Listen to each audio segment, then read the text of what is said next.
Hi everyone, welcome back to For the Love of Comics. We've been on a bit of a break with the last 2 weekends not seeing a new upload, and that's because I'm still on holiday visiting family here in the United States. And although it's been tough with a lot of family stuff going on for me to make and edit videos, I have certainly not been lax in gathering more comics, which is what I thought I could quickly take a glimpse at today, a handful of my most recent acquisitions. They're not recent reads except for a couple because I haven't had the time to read them, but I've acquired many books, again facing the problem that I always do of how many of these are actually going to make it back home with me remains to be seen. Today, I'd like to take a quick look at 2 batches of comics that I was able to purchase in person in stores, something that's a bit of a rarity for me and something I look forward to when I'm traveling. So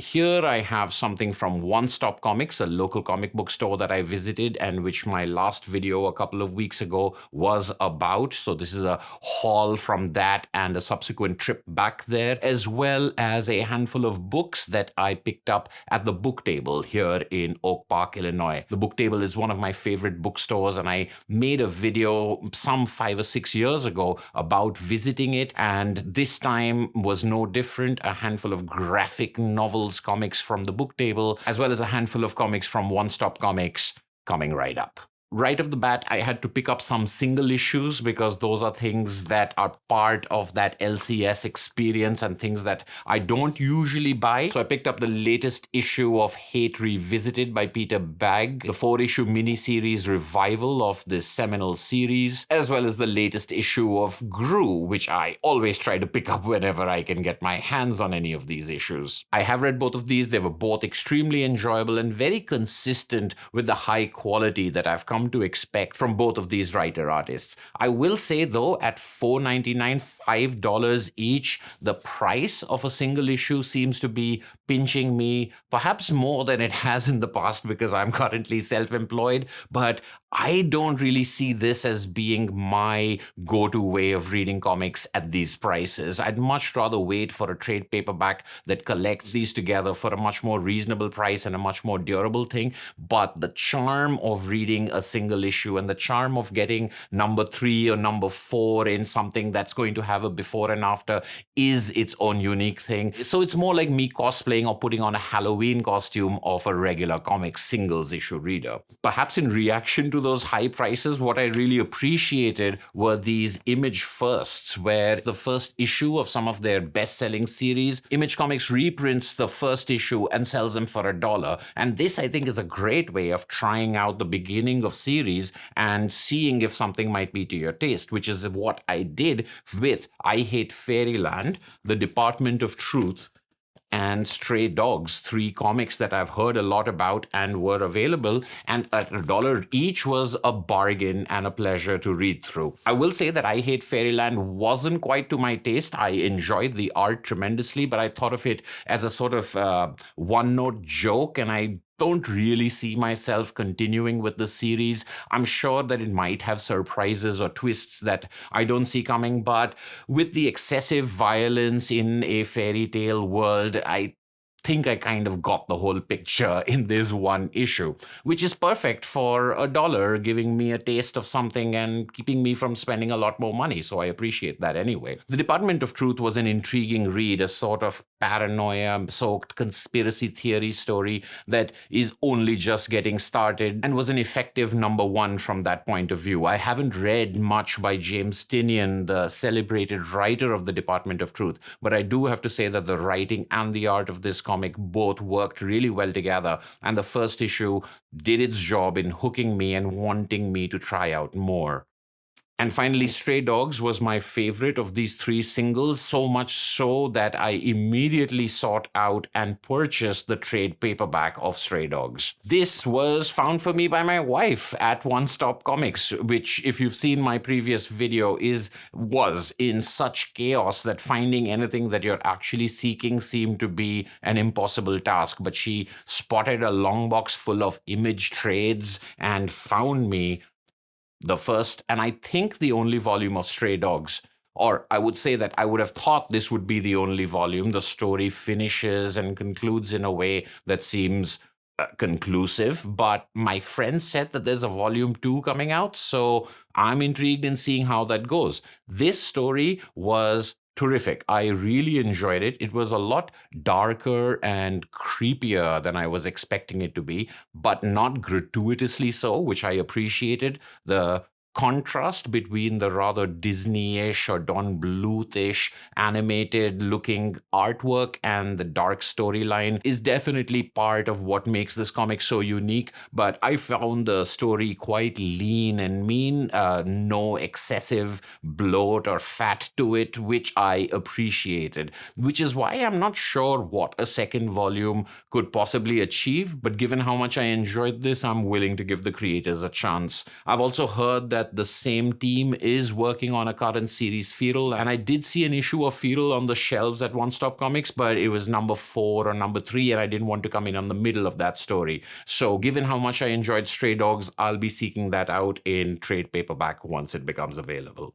The trade paperback of Stray Dogs was on discount because, as I noted again in my last video, One Stop Comics is having in the month of October a 30% discount applied on all trade paperbacks and hardcovers, which is what led me and Ashwitha to pick up a bunch of other books. And here we have a selection of Ashwitha's choices. First of all, there's Bolivar by Sean Rubin. Not a book I'd heard of before, but it does have an Eisner nomination, I'm guessing for the young readers category, which this definitely is. And we were attracted first by the art style, as well as the unique blend of illustrated book and comics that it seems to be. I have read the entire book now. I think it is way more comics than illustrated book, although it borrows from the vocabulary of illustrated books. But the overlap between comics and illustrated books, as I've talked about before, and no doubt will continue to do so, the overlap between them is significant. And I often find myself looking at books that I think should automatically be classified as comics that people insist are children's books. But I'll save all that for a different video. Here I'll just say that Bolivar ended up being an absolutely charming and wonderful read. Not just for young readers. I think even as an adult, I had a tremendous time looking at the artwork and following the story. One that is on its surface a very light and absolutely fairy tale-ish nonsensical story almost, but it won me over with its effortless charm. This is the first book by Sean Rubin I've read, but the writing and most of all the gorgeous art means that I'll definitely be keeping an eye out for anything else I can find by him. Next up is The Last Dragon, which I know nothing about. This is written by Jane Yolen with art by Rebecca Guay, not artists I am familiar with, but my wife knows the writer, I think, who is perhaps a fantasy writer. And once again, I believe it was the art that captivated us and hooked us. This is published by Dark Horse Comics in a very handsome hardcover, and with a 30% discount, I think it's a good chance to take. The next 2 books from One Stop Comics are also Ashwitha's choices, including Versailles, My Father's Palace. Versailles is by Maïte, Labat, Jean-Baptiste, Veber, Stéphanie Lemond, and Alexis Vitrebert. I'm sure I've butchered all of those names, none of which I've heard before. This is published by Humanoids, which is the only thing recognizable about it. But once again, Ashwitha was captivated by the art, but I think in this case, the subject matter, which I know nothing about, so I'll let you know more when I've had a chance to read it. And the final book from One Stop Comics was Suffrage Song. This is a book that I've seen advertised or promoted by Fantagraphics on their Instagram, and I've seen interior pages from it, so I kind of had an idea of it, but it was Ashwitha who found it and wanted to grab it at that 30% discount. This is The Haunted History of Gender, Race, and Voting Rights in the US by Caitlin Cass. I have not read anything by Caitlin Cass before, but everything I had seen of this, as well as the pages that I flipped through in the store, told me that this was a good bet. It seems to feature a variety of color and art styles and is handsomely produced, perhaps to be expected from Fantagraphics. The final acquisition from One Stop Comics, something that had been shown in my previous video, and then I had a conversation with a couple of people in the chat about how I should go back and get it, is the Strangers in Paradise omnibus slipcase set. This is something I haven't found very easily, and when I have, the price has usually been on the higher side. I don't know if it has been reprinted and has become available, but given that the 30% discount also applied to this, it ended up being something that I really wanted to get my hands on for a long time. The price at this point of time was sort of inarguable. So a couple of days after that previous excursion, we hiked right back specifically to pick this up,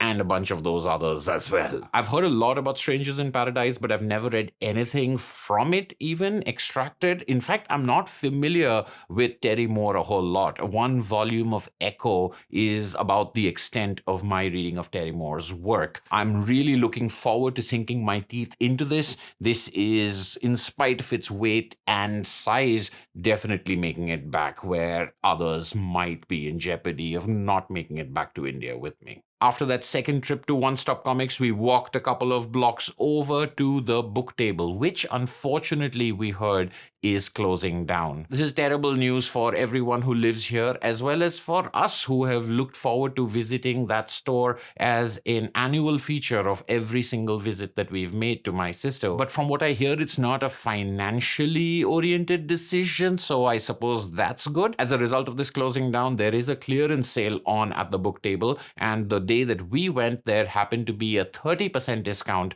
on everything in the store. So we went from one place with 30% discounts to another place with 30% discounts. The comics shelves were largely depleted, but there was still plenty of treasures available, and I faced my usual conundrum of too many things to choose from. What I have over here is one book that I had no idea about. This is Ghostwriter by Reiko Pulido. I haven't heard of Ghostwriter or Reiko Pulido ever before. This is a Fantagraphics book, but looking through it, I was immediately arrested by the art style, which looked familiar and new at the same time. Clean, sharp, and clear in a very attractive format, and this joins the host of books that I have purchased purely because they were published by Fantagraphics. The rest of our purchases at the book table, however, are by old favorites and books that I was aware of and looking to buy in some form or the other, and the discounts being offered along with the final support for a beloved institution means that I probably spent a little bit more than I should have, but I'm happy to add to my collection Taxi by Amy de Jong, a writer-artist I greatly admire and have discussed several books of on this channel. This is a book that I hadn't heard of, and so just finding it was enough reason for me to pick it up. I have read this. This is a autobiographical and in some ways a lighter work than what we've seen from Amy de Jong before, comprising 4 different taxi rides at 4 different times of her life intercut together. A slim work that nonetheless had a nice deep echo to it. Expected gorgeousness and sensitivity from Amy de Jong with some terrific black and white artwork. The Wrong Place by Brecht Evans is a Brecht Evans that I did not have and was even more deeply discounted because the sticker price that was getting the 30% off was already about 50% of what the list price is. It being a book that I have tried to get in the past and been unable to, and then to find it on bargain meant that this was the biggest no-brainer of the evening. It's probably the most NSFW Brecht Evans that I've read, but it's fantastic. I've often thought about making a video on Brecht Evans, but honestly, I am not sure how I would begin to describe this. One of those comics and one of those comics artists that you really have to sort of experience for yourself. And the last 2 books over here are my favorites, one of whom I've talked about several times on this channel, and the other who has yet to get a spotlight. Paco Roca and Manuel Fior, represented here in Return to Eden and Celestia. I haven't read either of these, but both Paco Roca and Manuel Fior are creators whose works I've enjoyed to varying degrees across the years. There's another Paco Roca that I was able to pick up on Amazon Marketplace for a much lower price. These were, of course, 30% discounted, but as they are books I've been looking to get my hands on, and because they possibly might be the last books I ever purchased from the book table, I just had to get them. So there you have it, a lightning quick, or at least what passes for lightning quick in my book, look at a most recent haul. As I mentioned, this is just the tip of the iceberg. There are plenty more books that I have purchased. Maybe I'll get to make a video on them while I'm still here, but without my equipment and lights and honestly the time and the attention that these require, I may just have to wait until I'm back in India to show you most of those. I am going to be posting some photographs and some unboxings on my Patreon and YouTube membership, so in case you wish to support the channel, check those out. Thank you so much for watching. This has been For the Love of Comics, and I'll see you at the next video.